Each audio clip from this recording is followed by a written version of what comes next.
Olá, eu sou Luciano Procópio Eu sou Roberta Schmidt. e esse é o Crônicas do Além Retrô.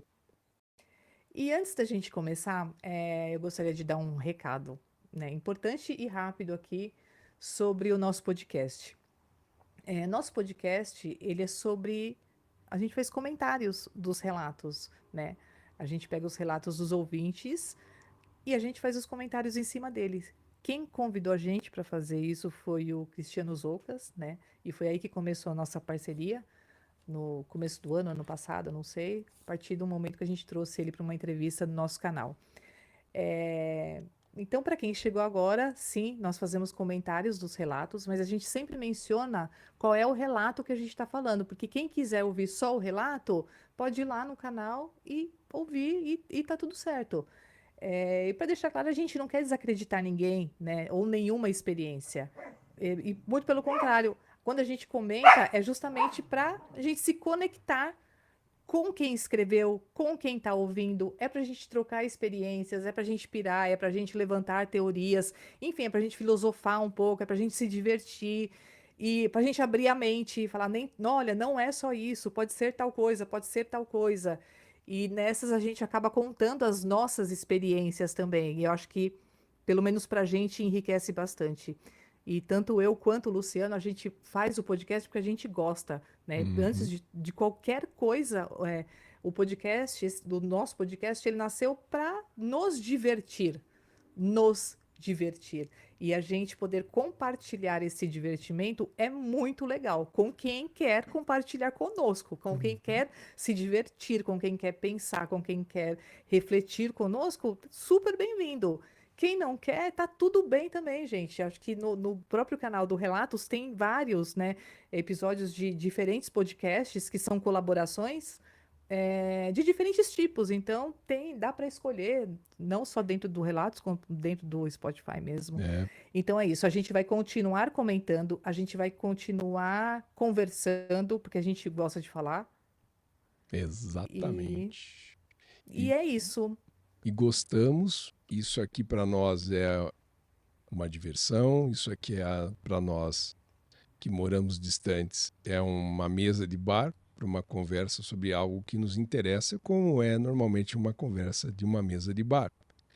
E é também uma maneira de a gente reverenciar o trabalho que os Lucas cria há muito tempo, uma forma de trazer novamente os conteúdos que vocês enviam para ele e ele com tanto zelo faz a curadoria e publica.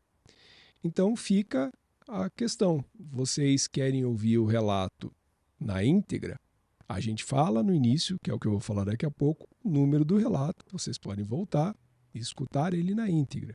Gostam de ouvir alguns comentários, gostam de ver que a gente mergulha realmente nas histórias, a gente realmente acredita e acredita ao ponto de também ter uma liberdade de nos colocarmos muitas vezes na situação das pessoas que relatam e também de nos colocarmos na situação de que se passássemos por algo igual, a gente provavelmente daria alguma risada depois, ficaria assustado ou levaria muito a sério e ficaria, enfim, mais assustado ainda.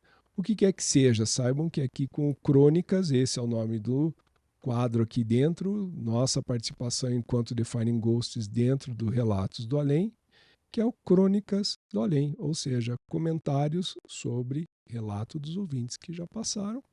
E hoje vamos fazer a arqueologia sonora, vamos voltar ao relato dos ouvintes número 6 e vamos deixar uma reflexão. O medo é a cortina que separa o conhecido do inexplicável. Cabe a nós decidir se a puxamos para trás.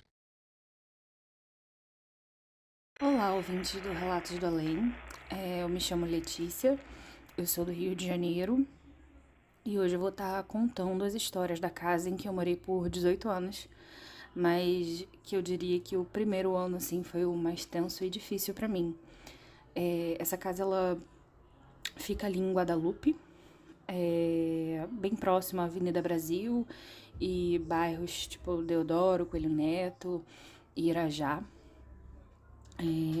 Essa história ela deve ter acontecido ali pro ano de 2004, 2005, é, talvez assim, mais pro final de 2004 mesmo, porque eu lembro que a minha irmã ela não era nascida ainda, e a minha irmã nasceu em novembro de 2005, então faz sentido, né?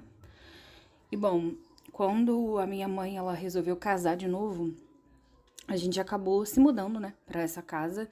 E lá pela primeira vez eu ia, tipo, ter um quarto só pra mim, né? E eu tava muito feliz, assim, era tudo só alegria, até que algumas coisas, tipo, bem estranhas começaram a acontecer nessa casa. Eu realmente não lembro das primeiras noites. Eu acho que foi porque a minha avó foi pra casa com a gente pra fazer, tipo, a minha adaptação, já que era a primeira vez, né, que eu ia dormir sozinha, ia ter meu próprio quarto e tal. E como eu era a primeira neta, a primeira filha, eles ficavam tentando me paparicar. E pra situar assim bem, né, a casa ela era bem grande.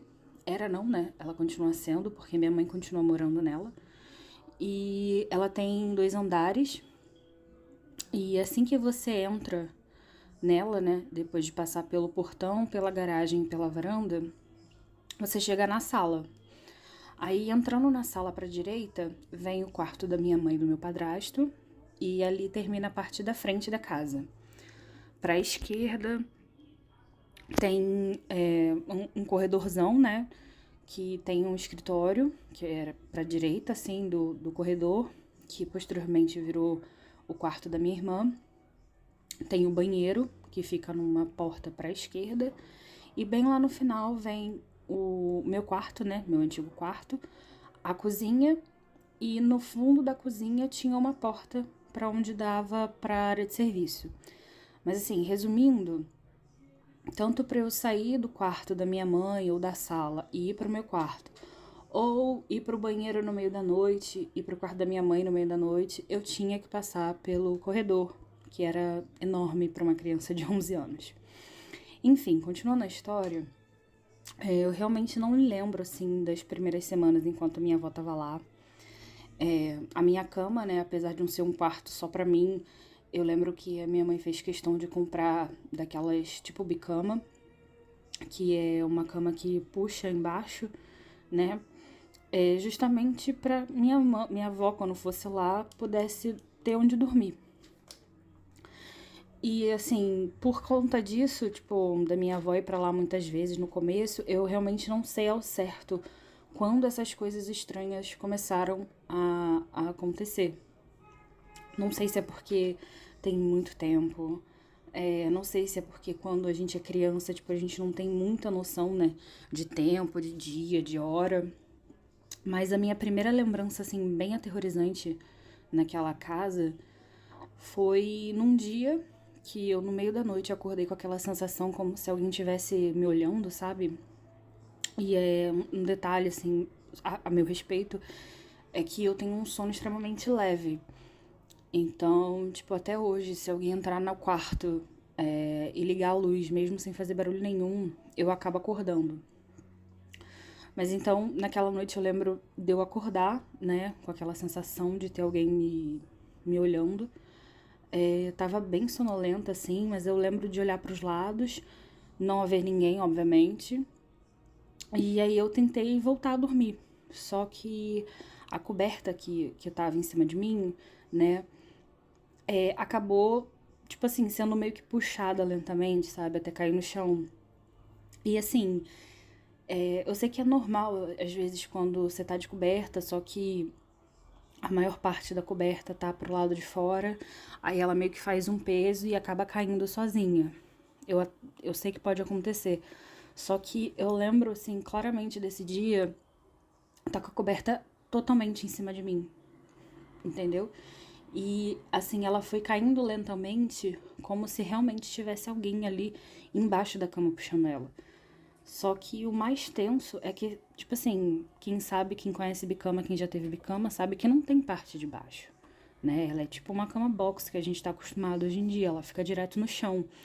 Então, na minha cabeça, tipo, naquela hora, apesar de eu estar extremamente aterrorizada, não tinha assim, nem como eu olhar pra baixo da cama, né? Porque não fazia sentido. E eu nunca fiz o tipo medrosa, medrosa.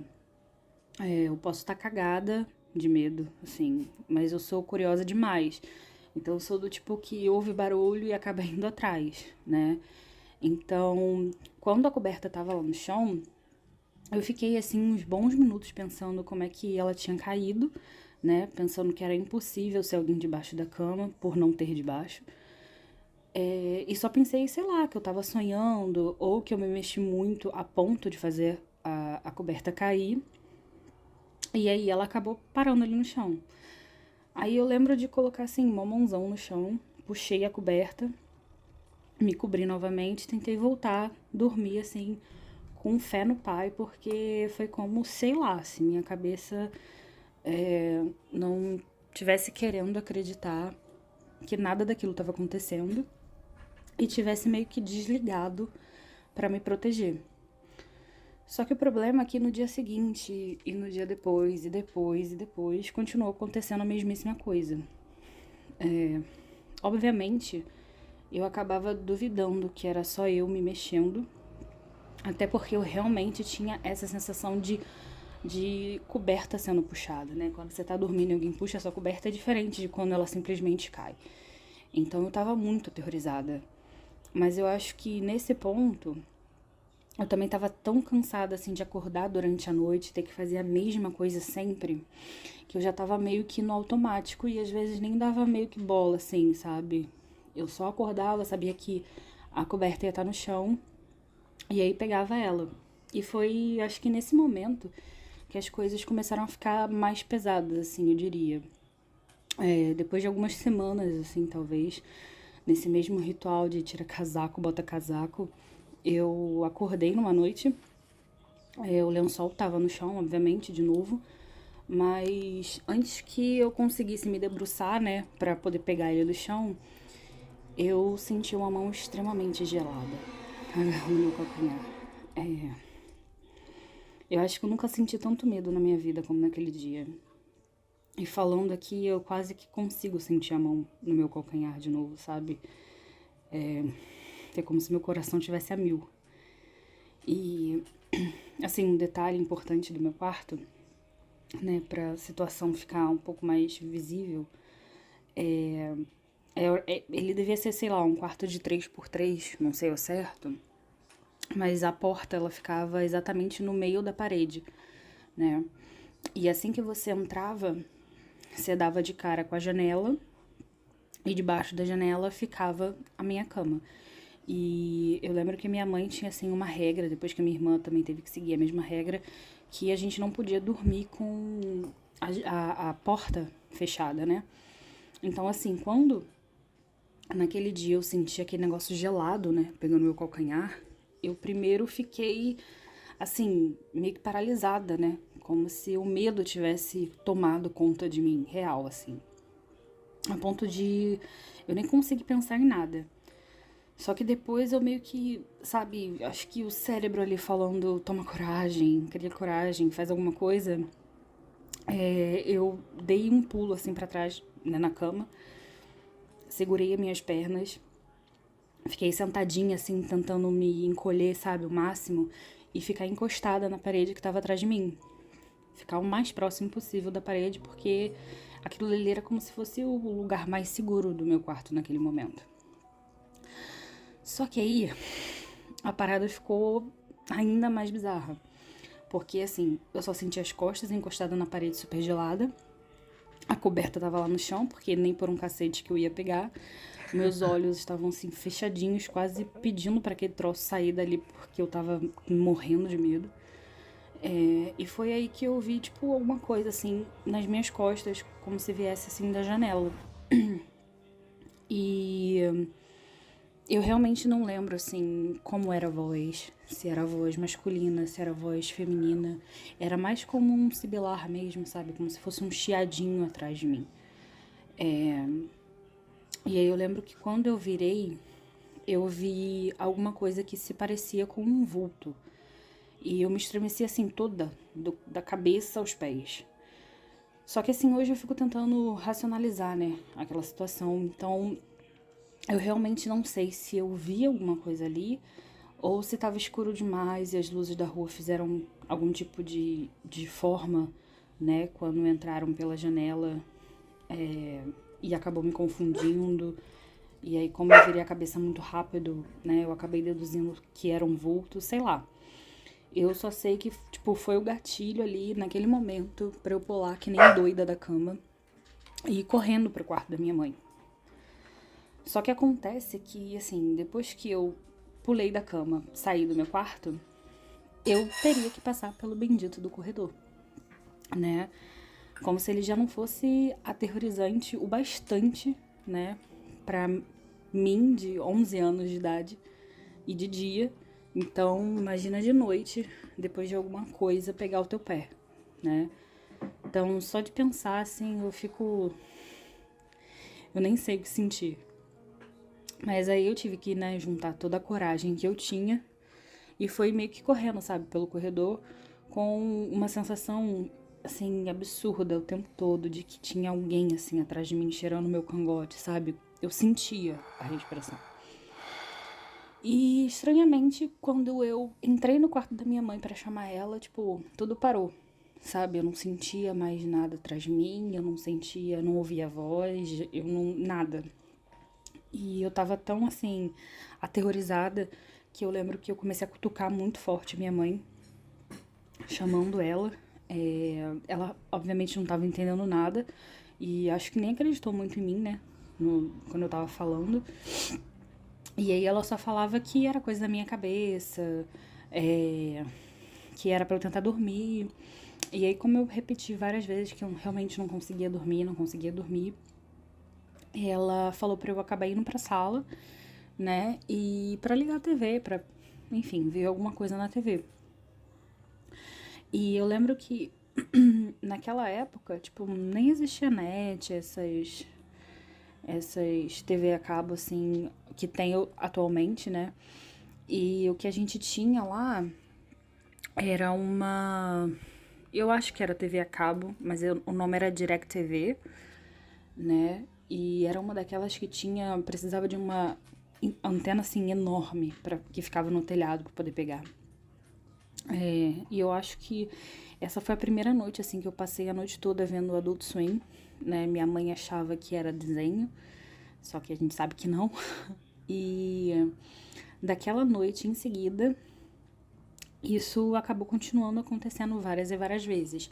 Assim, eu só não consigo me lembrar se era algo que realmente acontecia todos os dias, sabe? Mas eu lembro claramente que em determinado momento, assim, eu nem queria mais ir pro meu quarto na hora de dormir, porque eu sabia que alguma coisa ruim ia acontecer. Então eu acabava pegando um cobertor, ia pra sala, ligava na Cartoon e ficava lá até o primeiro raiar do dia, né, sem conseguir dormir.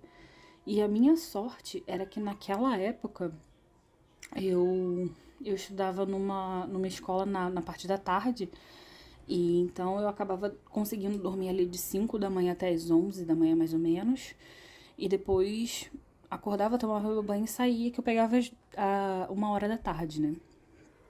Então, assim, tudo nesse período de possível e impossível acabava acontecendo lá. Eu acho que como eu acabava evitando, né, o quarto, eu não dormia lá e tal, a assombração usava outras formas de me amedrontar, né? Em outras oportunidades. Então, sempre que eu passava pelo corredor, eu sentia atrás de mim, a porta do banheiro sempre ficava aberta, e aí eu passava, tinha aqueles espelhões, eu via alguma coisa lá, eu via vulto, eu via passos no terraço, como se alguém estivesse lá em cima. A escada que dava pro terraço, que fica do lado de fora, ela é uma escada de ferro muito grossa e faz um barulho absurdo até hoje. Então, se qualquer coisa subisse ali, dava pra ouvir, e eu ouvia como se tivesse pessoas subindo. E aí eu acho que a minha mãe, ela só se deu conta que eu tava realmente falando a verdade quando ela começou a me ver todo dia enrolada numa coberta na sala, super espremida no canto da parede, tipo, com o olho extremamente vermelho de cansaço. E como a minha irmã também estava prestes a nascer, Acho que ela acabou chamando, assim, alguém pra benzer a casa.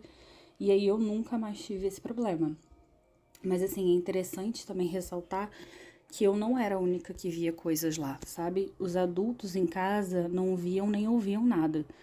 Mas algumas amigas, quando iam lá em casa, falavam que sentiam coisas estranhas, que já viram coisas lá também. E depois que a minha irmã nasceu, ela às vezes ficava encarando, assim, alguns lugares. Depois que ela começou a falar, ela dizia que tinha um tio que morava no terraço. E às vezes, assim, eu lembro até de uma vez, assim, bem claramente, que eu tava com uma amiga no portão.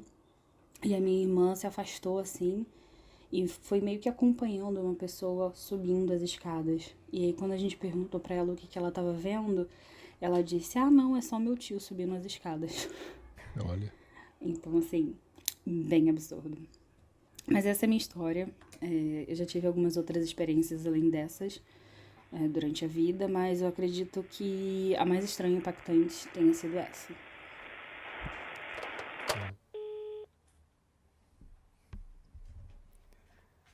Eu, a gente sente o medo dela, né? muito Ela fala, perceptível. ela é bem perceptível e eu acho muito legal isso, né? Porque ela lembra e é como se ela voltasse a viver aqueles momentos, né? E o que eu achei legal desse relato é que ela, mesmo com medo, ela vai com medo mesmo, assim, né? No começo, você vê, ela demora até aceitar que era alguma coisa que estava fora do controle dela, né? Uhum. Então ela fica o tempo todo procurando alguma coisa que não, eu consigo controlar essa situação, mais ou menos isso. E eu acho que isso atiça nela aquela coisa da hipervigilância, que a gente já falou algumas vezes É, aqui.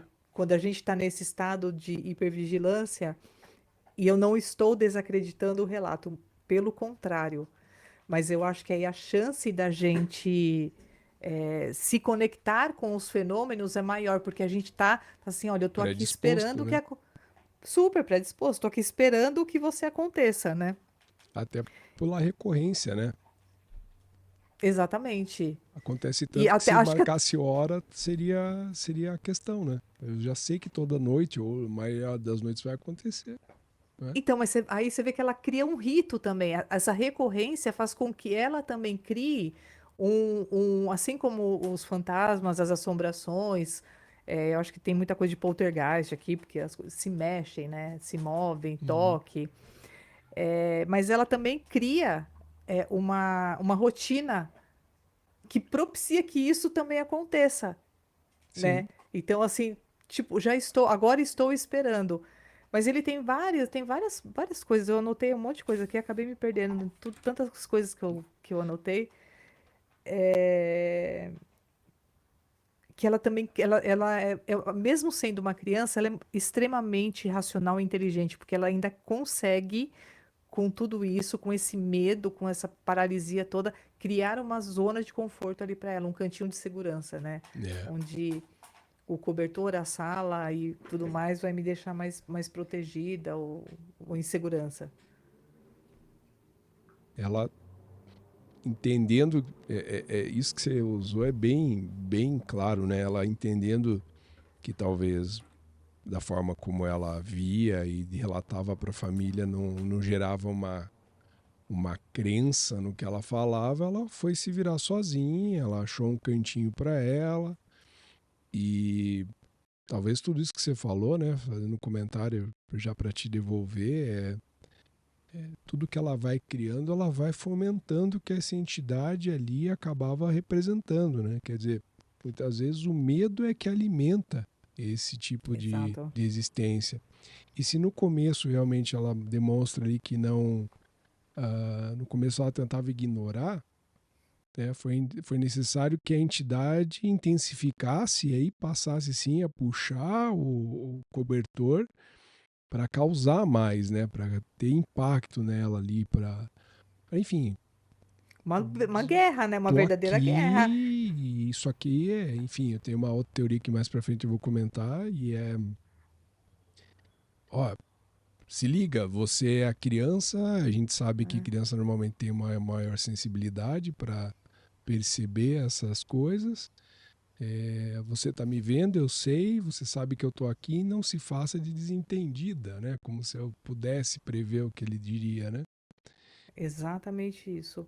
Né? E aí cria aquele estado de alerta. E realmente tinha alguma coisa, por quê? Porque depois que a casa foi benzida, ninguém ouviu mais nada. Então, realmente, a gente sabe, né, que tem essas energias residuais em casas e tudo mais. E a criança, por não ter filtros, né? Ela não tem filtro nenhum. Então, ela vai ver, ela vai sentir.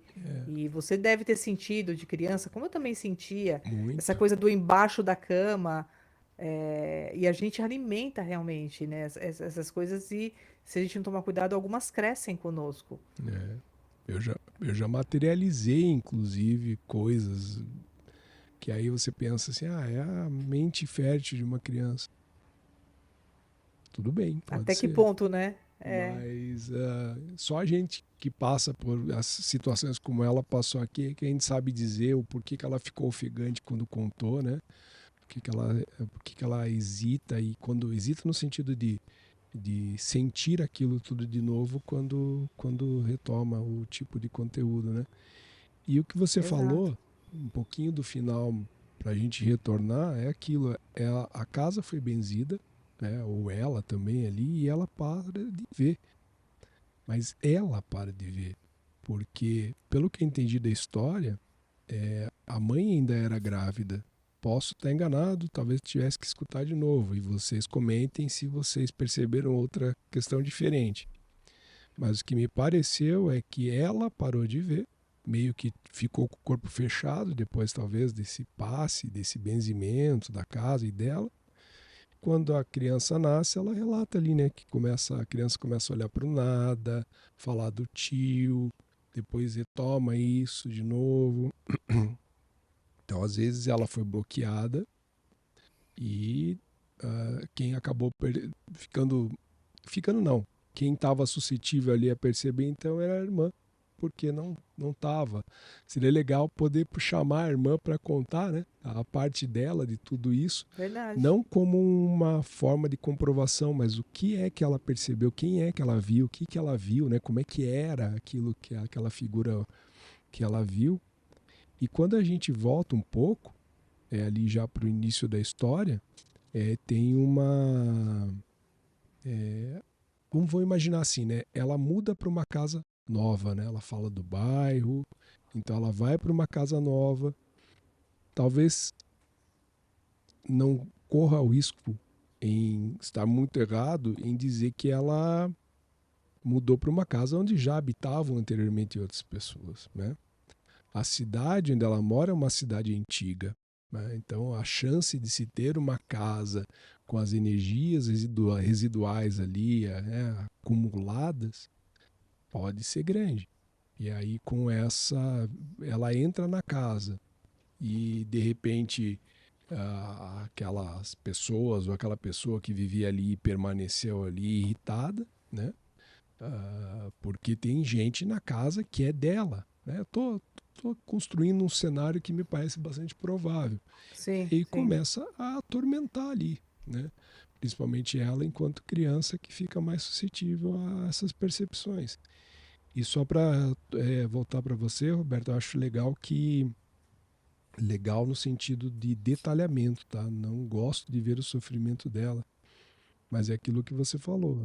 Ela, ao relatar, ela traz um sofrimento de tudo isso, né? Ela se virou muito tempo sozinha na casa, até a mãe entender que o olho vermelho dela, ela encolhida, acuada, que foi um termo que eu coloquei aqui, resolve então tomar uma atitude, né? E só o último comentário, sim, nesse ponto aqui é que, como a gente vem comentando, né, em outros episódios aqui, o como as nossas lembranças às vezes nos traem, né? Porque realmente ela não lembra exatamente se foi muito recorrente, ela não lembra com tantos detalhes, ela lembra com sono, né, das coisas, que me parece ser aquele cenário bem propício para essas coisas, né? Quer dizer, eu não lembro, parece que eu estou num, num- no meio de algo estranho, sempre a gente associando a sono, né? Ela tem o sono leve, então, né, ela pode estar ali naquela transição entre um nível de sono e outro, logo também uma percepção mais apurada de energias e tudo mais. Acho que é um contexto, eu quis trazer aqui um contexto do que pode significar isso, né? Da casa a essa percepção dela, né? E assim, tem até uma série agora na Netflix, acho que é uma comédia, que são espíritos que habitam uma casa, Uhum. e assim, eles não querem os novos moradores lá, né? E tem filmes sobre isso também, né? Tipo, meu, a casa é minha e vocês não vão, e eu, assim, eu vou super atrapalhar.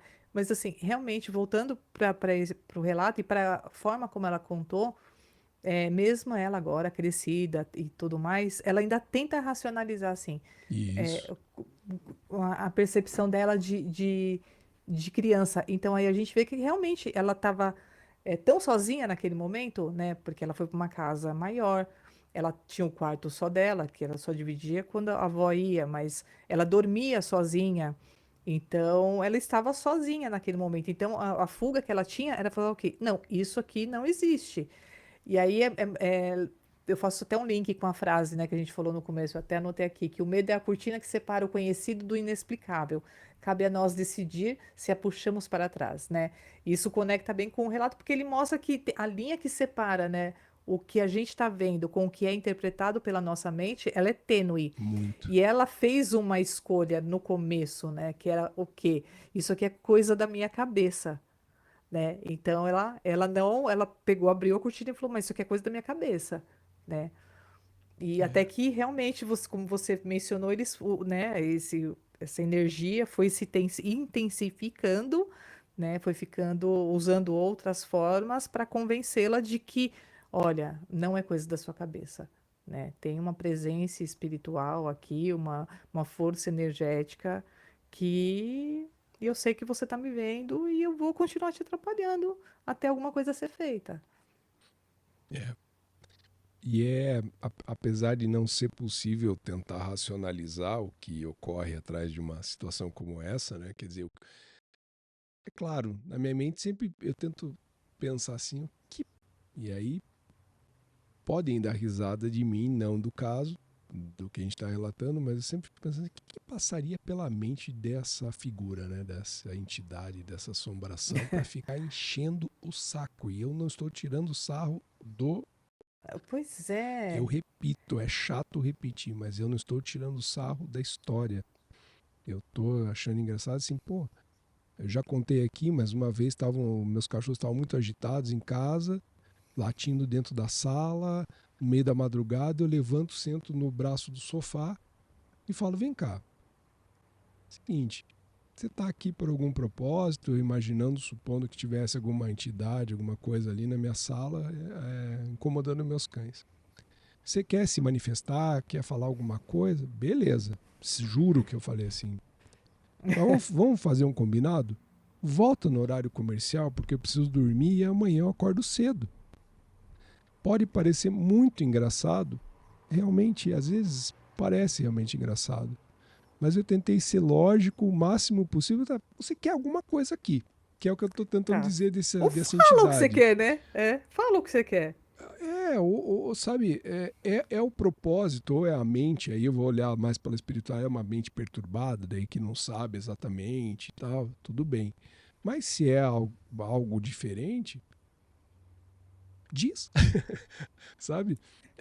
E eu não estou brincando, eu estou dizendo assim, que às vezes me parece muito estranho é, ficar torrando a paciência por torrar a paciência, né? Porque eu não faço isso E- com ninguém. Ah, mas você tá vivo, né? Morto, vai saber o que que você vai fazer. É tipo aquelas que É, vêm puxar o pé das pessoas, né? Todo mundo é, fala, quando eu morrer eu vou puxar teu pé. Cara, não fala isso, faz outra coisa. E aí é.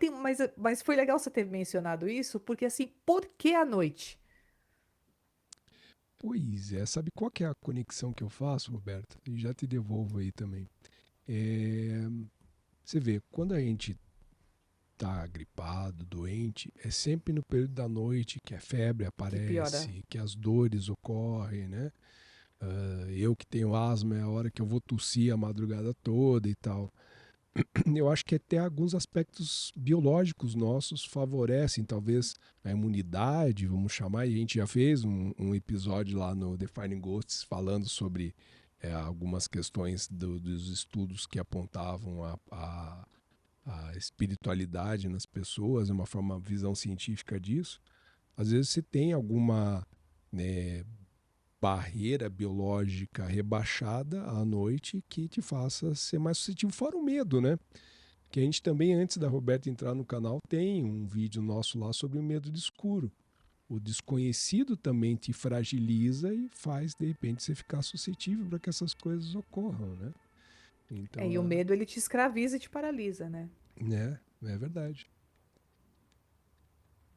E- Mas eu acho que, assim, da minha parte era isso mesmo. Eu acho que Uhum. de novo, vou repetir, né? Que a gente tenta, por mais que a gente tente racionalizar, é tipo você racionalizar sentimento. Cara, não vai rolar. Uhum. Não vou, você pode falar para tua mente o quanto você quiser, que é uma coisa que o sentimento ele age de outra forma, né? Ele passa por outro canal. E acho que aqui, né, quando a gente começa a falar de experiência sobrenatural, experiência parapsicológica, experiência, você foge um pouco da racionalidade, né? Uhum. E por mais que a gente tente, né, imputar essa e procurar e estudar e falar, não, é coisa da minha cabeça, vai chegar uma hora que você vai ser vencido pelo cansaço, né? Fala assim, cara, aceita que dói menos, né? É, E, falou tudo. e como é na maioria das coisas na vida, né? Assim, tipo, aceita, dói menos. E assim, né, tem alguns pontos que a gente não comentou, né? Que ela fala do cobertor, da coberta, que puxada, depois ela sentiu uma mão fria na canela, né? Sim, Ou seja, né, me parece que cada vez mais essa entidade exercendo uma presença foi literalmente testando. física, né? Que é a visão Sim. comum do poltergeist, de coisas se moverem, como você comentou lá no início.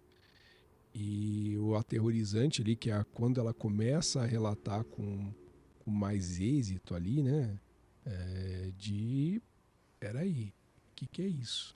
Né? Faz ela sair do quarto, faz ela tentar sair daquele ambiente do quanto aquilo ali estava sendo obsessivo com ela, né? E essas... E é muito legal, porque tudo isso que você falou também, que ela demonstrou assim, né? Uma racionalidade, ela E também uma coragem, né? coragem, ela também, ao relatar com esse nível de detalhe, que nem ela diz assim, né? Pô, mas a cama era uma cama bicama, né?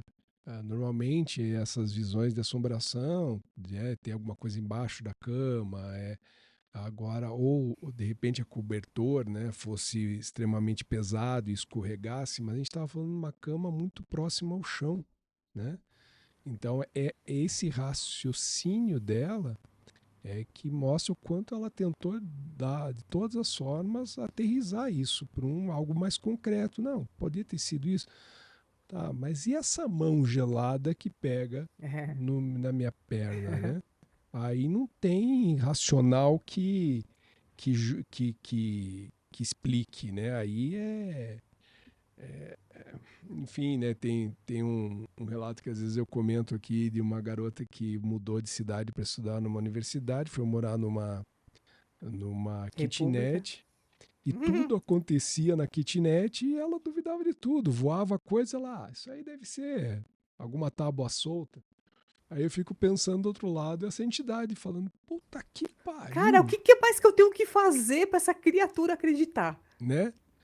Pa- Ou Parece que a, pra assustar ela? parece que a coisa vai intensificando como aconteceu com ela. O que era um vulto, o que era a sensação de perceber que alguém estava no quarto com ela, passou a ser físico, né? Tira o meu É. cobertor diversas vezes, depois coloca uma mão fria na minha perna, né? Aí me persegue dentro de casa porque eu olho a porta do banheiro aberta, eu passo pelo corredor, sinto que estou sendo acompanhada. É o que é interessante é ver assim, né? Às vezes a gente não, às vezes a gente coloca a responsabilidade de algumas coisas na vida quanto a fatos entre aspas concretos, né? Quer dizer, eu tenho um trauma da minha vida porque quando eu criança eu no meu caso eu não sei nadar até hoje porque uma vez eu escorreguei na piscina, caí dentro da piscina e quase morri afogado. Já era a saída do intervalo da aula de educação física, todo mundo tinha ido para o vestiário e foi sorte a minha professora tá saindo de algum lugar e viu que eu estava lá embaixo da água, quase ficando inconsciente, ela pulou e me resgatou. Por que eu estou dizendo isso? Não é nem para contar isso, mas é para dizer assim, às vezes é uma coisa concreta que acontece com você que traumatiza. E agora essas coisas que não são concretas também traumatizam a gente e a Da gente mesma deve forma. levar muito a sério, né? Porque a gente tende a banalizar essas coisas que a gente não consegue explicar ou banalizar aquilo que a gente acha que ah, ah, mas isso não existe. Como é que eu posso ter algum trauma? Não. Fica nítido no áudio da ouvinte dos Ocas que ela passa mal até hoje em lembrar Uhum. desse tipo de situação. Então, fica aqui, pelo menos da minha parte, como psicólogo, enfim, não estou aqui como psicólogo, mas trazendo uma reflexão, né? A gente não deve banalizar o sofrimento dos outros. A gente não deve banalizar aquilo que faz com que o outro, de alguma forma, se sinta acuado, mal, por coisas que às vezes não faz sentido para nós, mas faz sentido para aquela pessoa, né? Eu sempre comento que às vezes uma criança lá tá chorando porque a rodinha do carrinho dela, como se criança ainda brincasse com carrinho hoje em dia, né? Mas na minha época lá, caiu a rodinha, ela tá chorando porque quebrou a rodinha. Daí vem um adulto e pensa, mas que bobagem, só porque quebrou a roda. É Não, só uma rodinha. aquela é a situação mais complexa para aquela situação da vida daquela criança, né? Então a gente às vezes banaliza, seja para nós adultos, para a criança, no caso dela ali que tinha aproximadamente 11 anos, talvez a mãe num primeiro momento até sentir que a filha estava passando muito mal, banalizou. Isso não deve ser nada. E não é nada, né? Não é nada. Não é nada. E geralmente muito mais isso que acontece na nossa infância, né? Uhum. Que tem essas conexões com os eventos adultos, né? A gente acha que não é nada, que não é nada. E aí, quando você vai vir adulto e vai fazer terapia, que você entende que tem tudo a ver, né? Fala, cara, mas isso aqui, lembra a Robertinha pequenininha, o Luciano pequenininho, aquele que caiu na piscina, né? Hum. Aquela que, enfim, sofreu bullying. E então, isso tem uma conexão com o que está acontecendo hoje. E a mesma É. coisa, imagina você ver uma coisa, você contar para alguém, né? Eu passei por isso porque eu não dormia sozinha, né? Porque eu Uhum. via uma figura do meu lado, então quem dormia comigo era minha irmã mais velha, porque era a única pessoa que acreditava em mim. Uhum. E quando a minha irmã mais velha não dormia comigo, o que que eu fazia? Eu corria para a cama dos meus pais, assim, grande, né? Porque eu tinha medo real. O próprio Zoucas, né, já falou pra gente que com 17 anos ainda ele corria para a cama dos pais. Então, como você não vai levar isso em consideração? Né? Uhum. Um adolescente já é quase um adulto, né? Vamos ouvir, né? Vamos entender o que está se passando ali. Não vamos só. Isso foi até um comentário que eu tinha colocado aqui, que independente da explicação ser racional, espiritual, que a forma como a pessoa vivencia isso, né? Como ela supera isso e como ela é apoiada por isso que ela viveu, define muita coisa na vida dela depois, Muita. né? Verdade? Faz toda a diferença. Então, não é só o relato pelo relato, né? É o relato, é o tipo de apoio que ela recebeu, é como ela lida com isso hoje e se isso trouxe alguma consequência ou não. Perfeito. Não tem nem o que coroou muito bem essa nossa essas nossas crônicas ao relato número 6 do Crônicas do Além Retrô, junto ao Relato dos Ouvintes. Roberta, mais algum ponto que você acha interessante aqui trazer? Não, acho que a gente falou bastante coisa hoje. Acho que a gente fez. Foi um bate-papo bem mais profundo, talvez. E para vocês que chegaram até aqui, sim, esse é o nosso formato. E não iremos mudá-lo, Não, né? não, não. Não temos intenção. Né? E bom, é isso, gente. Esse foi o relato. A gente fez propositalmente que fosse só um hoje, não pela questão de não ter comentário entre um relato e outro, e sim para que nós tivéssemos mais tempo, inclusive para comentários. Se vocês gostam de histórias como essas, que a gente às vezes tenta rechear também com as nossas experiências, como a gente fez aqui, comentem, tragam as suas experiências também para nós. Daqui a pouco a gente pode fazer mais um Crônicas do Além especial e que vocês possam participar. E na próxima semana teremos mais. Algum outro recado paroquial, dona Roberta? Não. Vou só pedir para as pessoas irem para o nosso canal no YouTube, Defining Ghosts, que lá a gente tem conteúdos, entrevistas, conteúdo mais diversificado. E para quem gosta da paranormalidade, de coisas ocultas, esoterismo, é um prato cheio. Tem bastante coisa lá. Eu hoje é que não deveria ter participado, que a Roberta foi cirúrgica em todos os seus comentários. Imagina. E é assim, o canal não sobrevive sem a Roberta, porque os episódios que eu faço sozinho são um fracasso. Então, Mentira! Mentira! Mentira! Você fez vários sozinha aí, segurou super bem a onda. Mas eu acho que a intenção é essa, né? É para ser uma conversa, é para ser um né, bate-papo, né? É para ser uma mesa de bar. Então, não temos que limitar isso, né? Não tenho intenção nenhuma de limitar. Se for para ficar falando com uma tela ou só ouvindo, não. não somos nós. Esse não Não, é não. o Defining Ghosts, nem no YouTube e nem aqui com a parceria com os Ocas, com o Crônicas do Além. É isso. Da minha parte é isso, Roberta. Obrigado e até a próxima.